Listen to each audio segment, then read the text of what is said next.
Hey everyone, welcome back to my YouTube channel. In our previous video, I have told you some basic terms related to genetics, and now in this video, I will tell you some more detail about the genetics. And firstly, there is a topic accumulation of variation. तो student देखो, accumulation of variation ये एक छोटा सा topic है, तो पहले इसको कवर करते हैं, फिर उसके बाद हम हमारे मेन टॉपिक पर जाएंगे। देखो, एक्यूमुलेशन मतलब इकट्ठा होना, कोई भी चीज़ को इकट्ठा होना, उसे हम क्या कहते हैं? एक्यूमुलेशन करना, यानी उसे गैदर करना।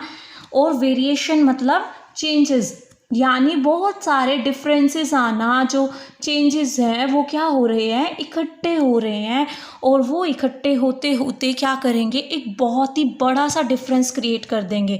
देखो, सपोज एक सिंपल एग्जांपल से पढ़ते हैं हम। ए जनरेशन थी, ये एक पेरेंट था, इससे कौन आया? बी आया।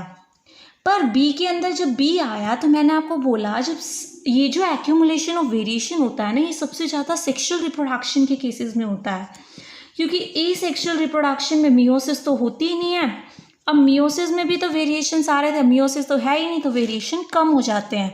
तो अब देखो, मैंने कहा ए से बी आया है, अब बी के अंदर क्या आए? कुछ चेंजेस आए, ठीक है। अब बी से क्या हो गया? सी आ गया। अब सी में और थोड़े चेंजेस आ गए, ये थोड़ा और चेंज हो गया, फिर डी बन गया। तो इस तरह से इसमें और चेंजेस आ गए। तो फिर क्या होता है? ये जो डी है, ये आप देखोगे इसमें धीरे धीरे चेंजेस इकट्ठा होने की वजह से ये डी है, अब वो एकदम अलग दिखाई देने लगा ए से। इसे हम कहते हैं एक्यूमुलेशन ऑफ वेरिएशन, कि धीरे धीरे वेरिएशंस का इकट्ठा होना। और इन्हीं वेरिएशन के इकट्ठे होने से जब आपकी जनरेशन आगे जाती है, तो वो बिल्कुल ही डिफरेंट बन चुकी होती है, वो बिल्कुल अलग दिखाई देने लगती है।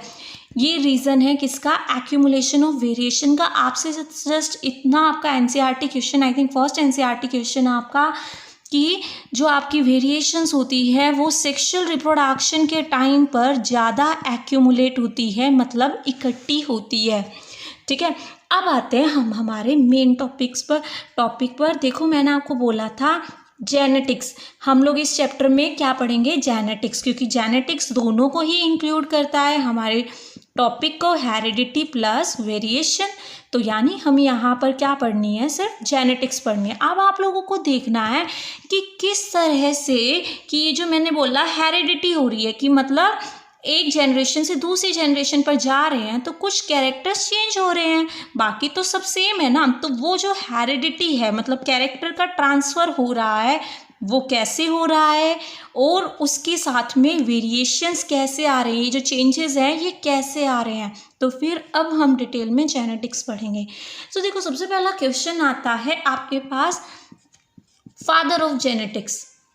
देखो, फादर हम किसी भी ब्रांच का तब कहते हैं जब जिस इंसान ने सबसे पहले उसके बारे में डिस्कवरी की थी, और जिसने सबसे पहले बताया था जेनेटिक्स के बारे में। हमारे पास सबसे पहले एक साइंटिस्ट आए थे जिन्होंने सबसे बड़ी डिस्कवरी की थी, G.J.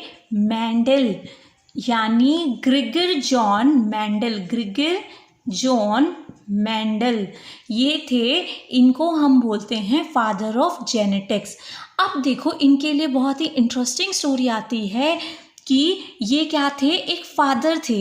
ये एक चर्च जो होते हैं ना, जो वहाँ पे फादर थे, और जैसे अपने यहाँ मंदिरों में पंडित होता है, वैसे ही चर्च में एक फादर थे।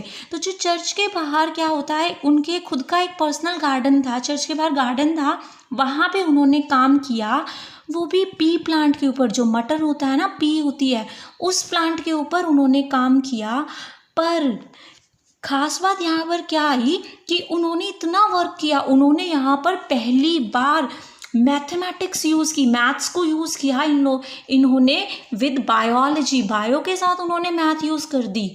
अब भाई, उससे पहले के जो साइंटिस्ट हैं ना, उन सबको तो सिर्फ बायो आती थी, या फिर जिसको मैथ आती है वो मैथ आती है। वैसे भी बायो और मैथ का कोई अच्छा रिलेशन है नहीं, तो फिर इसीलिए उनका क्या रहा? उनका वर्क नेग्लेक्टेड रहा, क्योंकि एक तो पहली बार किया, और कोई बड़े वो भी नहीं थे, जस्ट एक फादर थे जो भी चर्च के अंदर, तो उनकी बातों को लोगों ने सीरियसली नहीं लिया, जिसकी वजह से क्या हुआ कि उनकी डेथ हो गई, पर उनके काम को रिकॉग्निशन नहीं मिली, उनके काम को किसी ने रिकॉग्नाइज नहीं किया, किसी ने पहचान ही नहीं दी उनको, क्योंकि सबने बोला कि भाई बायो के साथ मैथ कौन जोड़ता है, इतना कोई ये कर रहा है, ये तो पागल आदमी है, किसी ने भी नहीं इनको रिकॉग्नाइज किया।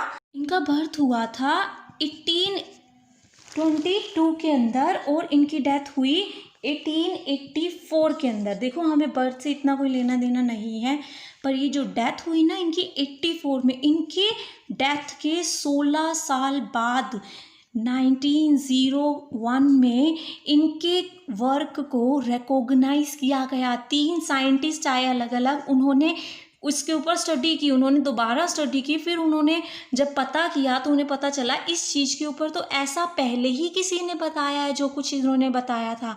फिर उनके बाद इनको ये इनके वर्क को रिकॉग्नाइज किया गया, इनको तब से फादर ऑफ जेनेटिक्स का एक टाइटल भी मिला कि Gregor John Mendel is known as father of genetics.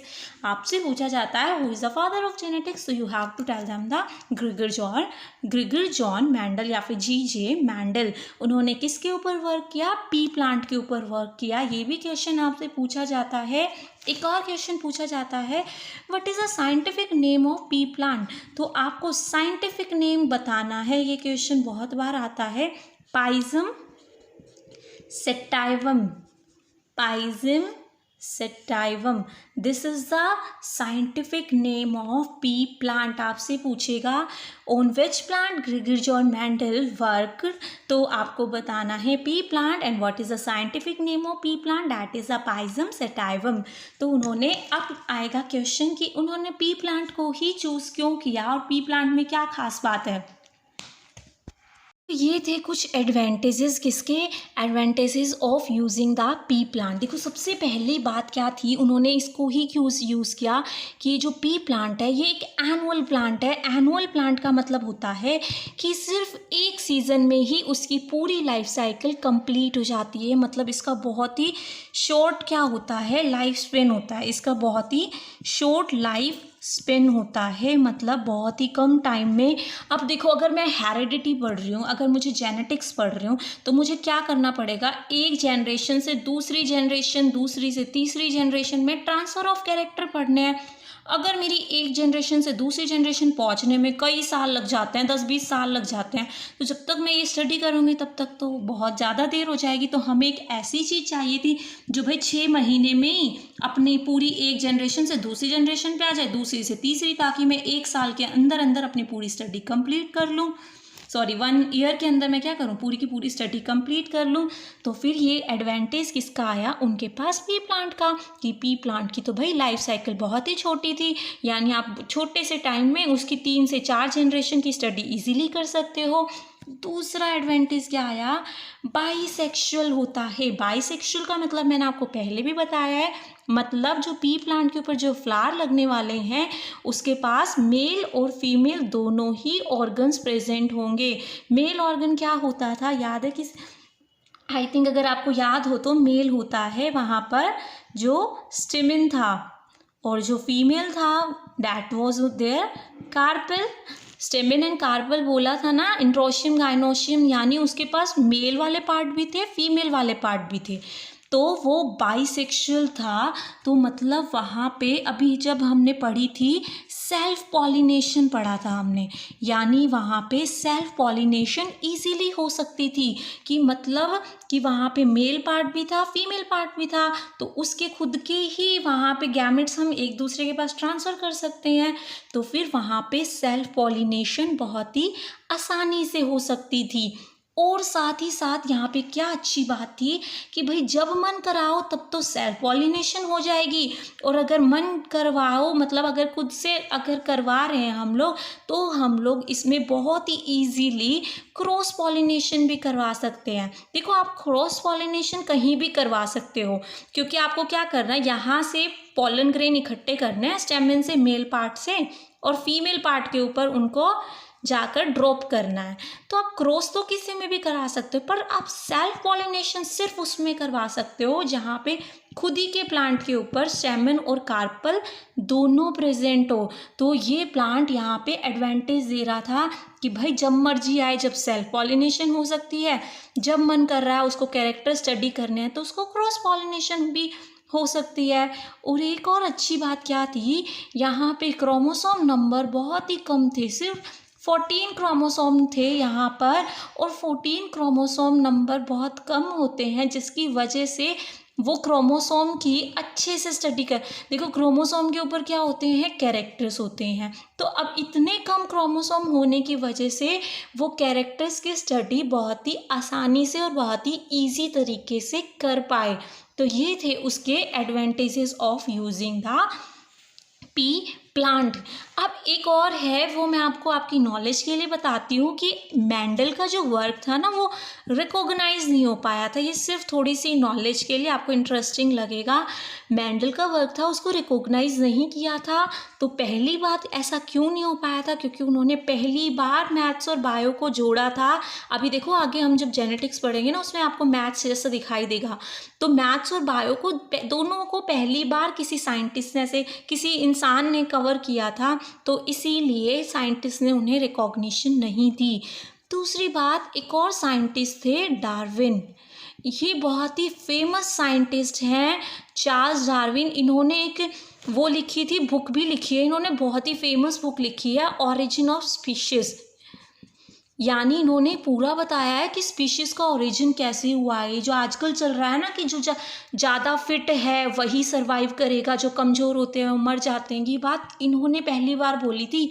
तो इस टाइम पर ये अपना वर्क कर रहे थे, ये उस टाइम पे वर्क कर रहे थे, और पूरे लोगों की, जो पूरे वर्ल्ड का जो ध्यान था वो सिर्फ इनके ऊपर था। उन्हें लग रहा था यही कुछ अच्छा करेंगे और यही डिस्कवरी करेंगे। तो इसीलिए जो मेंडल का जो वर्क था उनके ऊपर ध्यान ही नहीं दिया गया। तीसरी बात, आपको खुद को पता है कि वो एक साइंटिस्ट नहीं थे, वो जस्ट एक फादर थे चर्च में, तो इसीलिए उनके वर्क को ज़्यादा रिकॉग्निशन भी नहीं मिली। तो आई थिंक ये था हमारा थोड़ा बेसिक की जेनेटिक्स के बारे में, कि जेनेटिक्स क्या थी, उनके फादर कौन थे, कौन से प्लांट पे काम किया और उस प्लांट के ऊपर उनका काम क्यों नहीं हो पाया। आई होप आपको अच्छे से समझ आ गया होगा। If you still have any queries you can contact me, you can leave your queries in the comment section. Thank you very much for watching these videos.